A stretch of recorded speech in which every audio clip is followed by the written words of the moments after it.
From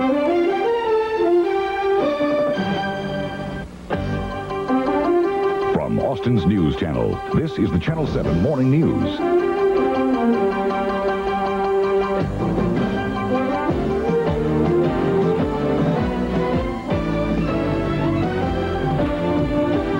With anchor Ken Snow and Larry Dingmore with weather.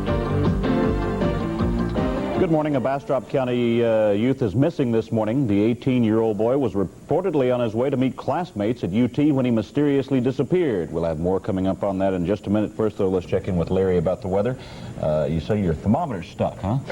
Stuck in neutral at 34 degrees, so if it's going to be stuck, I guess it's stuck in the right place above the freezing mark. So if you're headed for work this morning in the immediate Austin area, I don't think you're going to have any serious problems with the weather or the driving conditions. Here's what we're seeing in terms of current conditions this morning as skies remain cloudy in central Texas, and we're seeing a temperature of 34 degrees in the Austin area with the possibility of near freezing temperatures off to the west in the hill country sections. The humidity at 68%, the winds out of the north-northeast, and the barometric pressure falling from 30-45 inches of mercury. A rather cool forecast for today as we'll look for a high of about 48 degrees with mostly cloudy skies, and it looks like for tomorrow and tomorrow evening we'll see warming temperatures, but an overnight low in the morning of 43. If you're doing some traveling this morning, the western hill country sections is where the ice may be on the bridges and overpasses, generally in a line from about Marble Falls to Johnson City westward into the hill country. That's where the travelers advisories are in effect, so do take care. We'll have a complete look at Friday's weather and the weekend outlook later on. Ken? We'll be back to you. Thank you, Larry. Topping the news, President Reagan addressed the nation on TV last night, hoping to shed some light on the rumored secret contacts with Iran. The president stressed that he did not break any laws and he did not trade arms for hostages. But many questions about the Iran dealings remain unanswered, as Terrence Smith reports. The president confirmed that for 18 months his administration has had secret contacts with Iran that included arms shipments. But he denied that ransom had been paid or terrorists dealt with. The United States has not made concessions to those who hold our people captive in Lebanon, and we will not. The United States has not swapped boatloads of plane loads of American weapons for the return of American hostages, and we will not. Mr. Reagan said his goals were to renew a relationship with strategically important Iran, hasten an end to the Iran-Iraq war, eliminate state-sponsored terrorism, and bring home the hostages.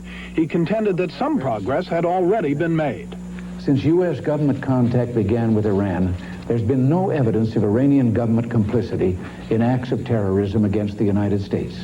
The president argued that critics who contend that his actions will only encourage more hostage-taking and terrorism are mistaken. Those who think that we have gone soft on terrorism should take up the question with Colonel Gaddafi. But one Democratic leader who had been briefed twice by the White House before the speech remained unconvinced after it was over. What we're seeing here is the administration trying to assuage the concerns that have arisen, trying to put the best face on a major foreign policy blunder. The explanations in the president's speech don't change the bottom line. The United States has shipped arms to Iran, and a lot of friends at home and abroad are going to question whether that's a good policy. Terrence Smith, CBS News, the White House. In other world news, Philippine leftists have staged a demonstration and are calling for a general strike this morning to protest the murder of a major union and political leader, Rolando Olelius. His mutilated body was found yesterday. President Corazon Aquino has vowed to pursue the killers regardless of the political cause. In local news, Austin Cablevision is trying to ease its troubles with the city this morning. Word leaked out last night that the company has come up with its own alternative to paying subscribers a $227,000 rebate. The company was ordered by the city to issue the rebate to customers who lost CNN when Cablevision changed channels on them. Channel 7 learned last night that instead of rebating the money, the company wants to give affected subscribers CNN back at no charge for 6 months. They'd then be asked to pay a reduced rate for it after that.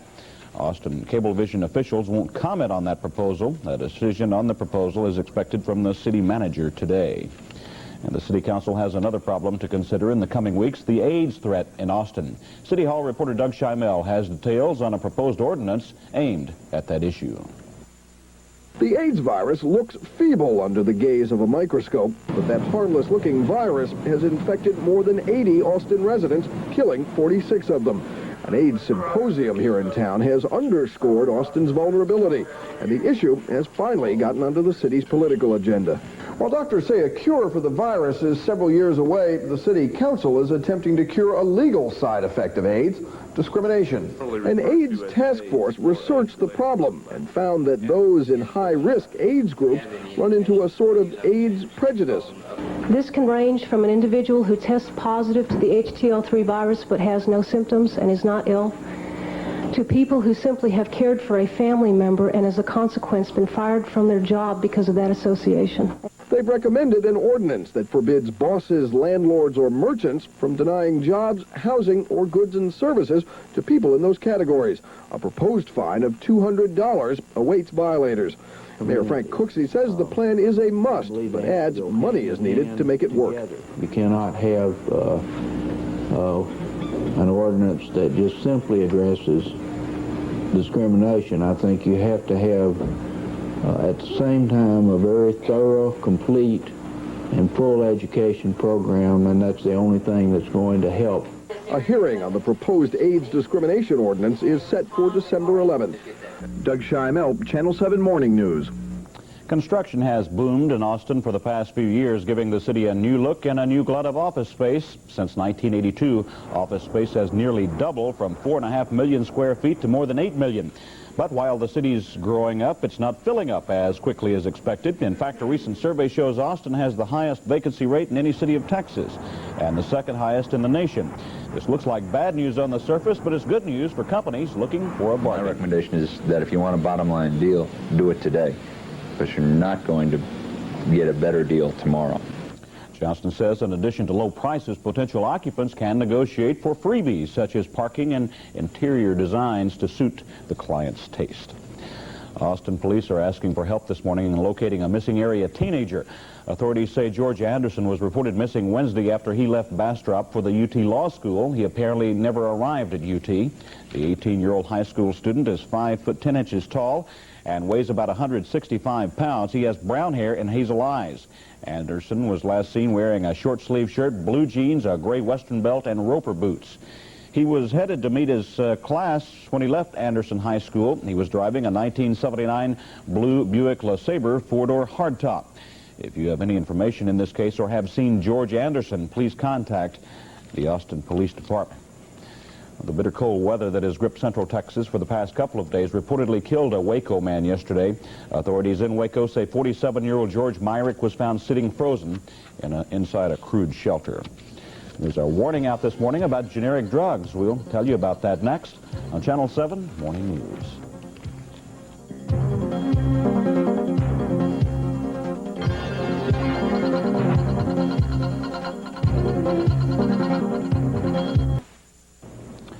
A University of Houston law professor predicts a federal court ruling in New Orleans could mean trouble for President Reagan's call for widespread drug testing of federal workers. Mark Rothstein says the ruling cast doubt on the strength of Reagan's executive order in courts across the country. A U.S. district judge ruled earlier this week that mandatory drug testing at the Customs Office, U.S. Customs Office, is unconstitutional. You might want to think twice the next time you buy generic drugs, as Dr. Bob Arnott reports the term generic may mean more than cheap. Generics are the brand X of prescription drugs. Chemically, they're identical to nationally known brand names.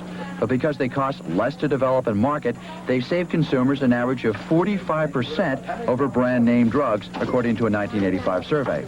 However, a new study of nearly 900,000 prescriptions in 39 states indicates that while generics are cheaper for drugstores to buy, the cost savings are not always passed on to the customer. What we discovered, much to our chagrin as economists, is the fact that the prices are bouncing around all over the chart. That sometimes they're high and sometimes they're low, and sometimes on the same day. The price of the exact same prescription in exactly the same pharmacy can vary by 200 or 300%. The study concludes that although the average consumer paid less for generic than brand name drugs, an important number of individuals paid more, even in states where law requires that savings be passed on to the consumer. It is impossible to have people ensure that these savings are being passed on at each and every prescription point and at each and every pharmacy. There are just thousands of pharmacies in every state. But there are some who are concerned that physicians will be misled by these results. And that's the purpose of the article, to create a misinformation impression. Every day that confusion is out there is another $1 million for a brand name company that's faced with generic competition. But Bloom says he isn't advocating brand names over generics. His conclusion is simple: just buy the cheapest drug. Dr. Bob Arnott, CBS News, New York. Right now, it's about 17 minutes before 7 o'clock. Something to look forward to today. The warming trend should start. There you'll have the weather for you next on Channel 7 Morning News.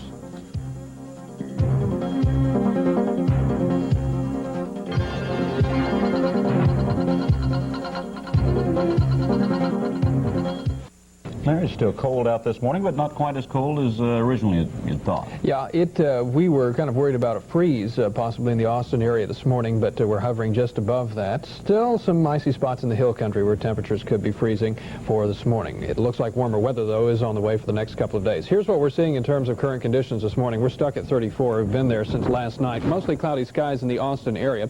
The humidity is at 68%. Notice the winds. They're light this morning, so we're not really dealing with any substantial wind chill factor. It's an honest 34 degrees outside, and the barometric pressure is falling out of 30-45 inches of mercury. We'll begin with a look at the satellite view of the country this morning as we continue to see the cold air push eastward and the effects of it across the southeast, with the clouds and showers across Florida as the cold air has now cleared the Atlantic coastal region and has moved on out into the ocean, and a new storm beginning to develop on into the west that we'll begin to watch for the weekend, as it looks like a combination of cold fronts this morning is beginning to produce a mixture of rain and snow across the northwest. A rain-making Pacific front will be moving into our area for Sunday, so we'll count on a possibility of rain for Sunday.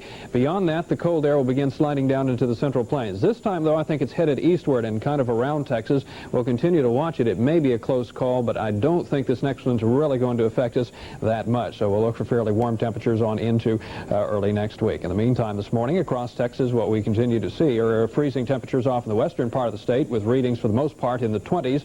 The freeze line extends from the Dallas-Fort Worth area down towards Hillsboro and to the south of San Angelo back into the Davis Mountains. The Austin area is at 34, San Antonio 35, 33 in Waco, and it would be to the west in the hill country sections of slightly higher elevations where you might see some patchy ice here and there due to the fact that drizzle has fallen overnight, and some of the bridges and overpasses may be seeing some patchy ice for this morning. Really nothing to plot except for the precipitation in the east. The winds will gradually shift around to the southeast for tomorrow, but we'll look for primarily northeasterly winds for today. And a traveler's advisory has been placed in effect for the hill country. Burnett, Blanco, Kendall, Gillespie, Llano, and Mason counties may be seeing some patchy ice on the roads for this morning. Quickly, look at some high temperatures for later this afternoon. Notice the cold air is heading into the eastern part of the country while the west stays primarily warm. Our forecast for today will call for high temperatures only into the 40s, 48 for the high with mostly cloudy skies. Overnight low of 43 as the clouds will continue on into the early part of the weekend. And we'll talk about that weekend outlook a little bit later on. All right, thank you very much, Larry.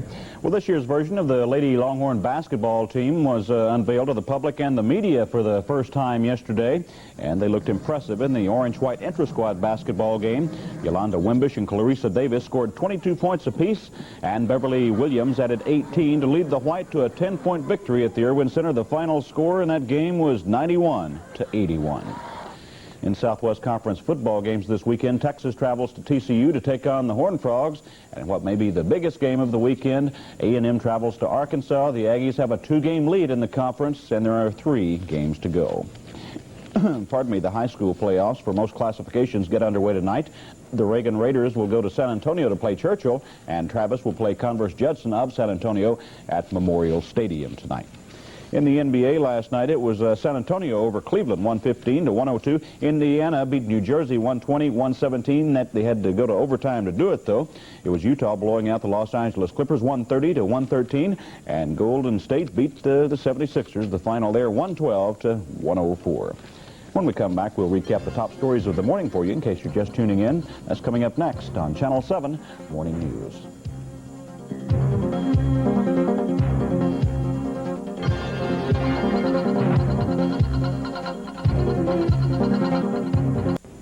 If you're just joining us this morning, President Reagan attempted to end 10 days of rumors last night in a nationally broadcast speech to the nation. The hastily scheduled address was made to clear up what Mr. Reagan calls misinformation in the media about arms shipments to Iran. The president confirms there have been 18 months of secret diplomatic meetings with that nation, and he also says he authorized the shipment of what he calls a small amount of defensive weapons to the country. But he insists the shipment was not a ransom to free American hostages in Lebanon. Mr. Reagan says it is in America's best interest to restore relations with Iran, but that doesn't mean the administration policy of no concessions to terrorists have been dumped. In spite of the wildly speculative and false stories about arms for hostages and alleged ransom payments, we did not trade weapons or anything else for hostages, nor will we. Those who think that we have gone soft on terrorism should take up the question with Colonel Gaddafi.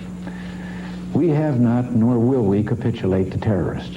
We will, however, get on with advancing the vital interests of our great nation, in spite of terrorists and radicals who seek to sabotage our efforts and immobilize the United States. And the president says media reports about the diplomatic efforts may have jeopardized the lives of the remaining hostages being held in Lebanon.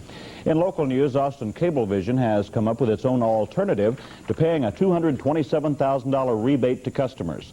The company was ordered by the city to issue the rebate to subscribers who lost CNN when Cablevision switched channels on them.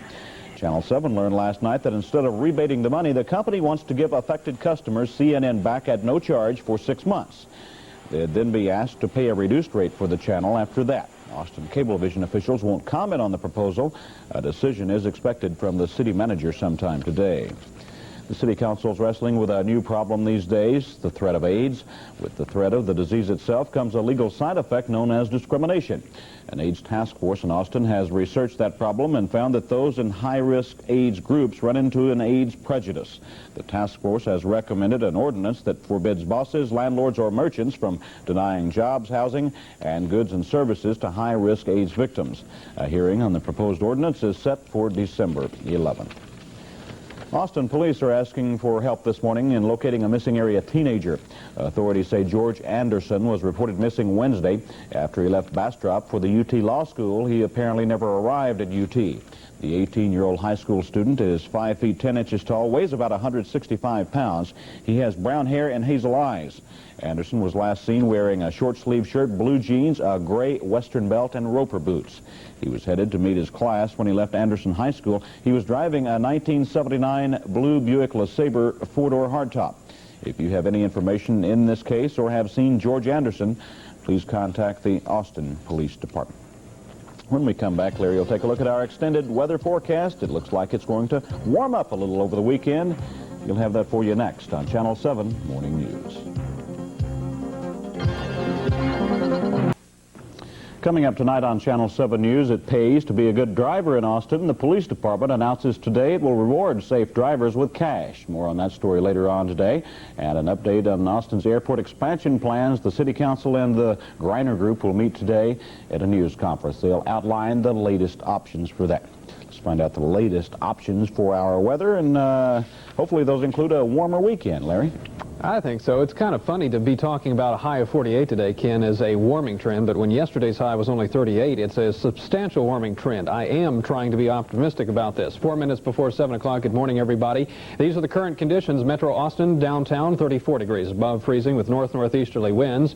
And very quickly, a look at the 5-day outlook will show us into the 40s for today. With a warming trend on into the weekend, a rain-making but not necessarily a cold front moving into the area by Sunday, so maybe some precipitation over the weekend, and temperatures should remain mild for Monday and Tuesday. If you're doing some traveling this morning, fine in the Austin area, but for the hill country sections, National Weather Service has posted a traveler's advisory for patchy ice on bridges and overpasses. Places like Johnson City on into Burnett, Llano westward, the hill country sections under that traveler's advisory for this morning. Temperatures across the state into the 20s across the western part of Texas, the 30s in the east with 40s in the lower valley. And for this afternoon, it will be a cool day across Texas as you look at highs for the nation. Warm in the west, but the cold air heads east with temperatures mostly in the 40s. Our forecast will call for a high of only 48 degrees today with mostly cloudy skies. Overnight low of 43, but expect some sunshine for tomorrow. And a warming trend, a high of Saturday for 66. Ken? All right. Thank you very much, Larry. That's Channel 7 Morning News. Thank you for watching. We'll see you again today at noon.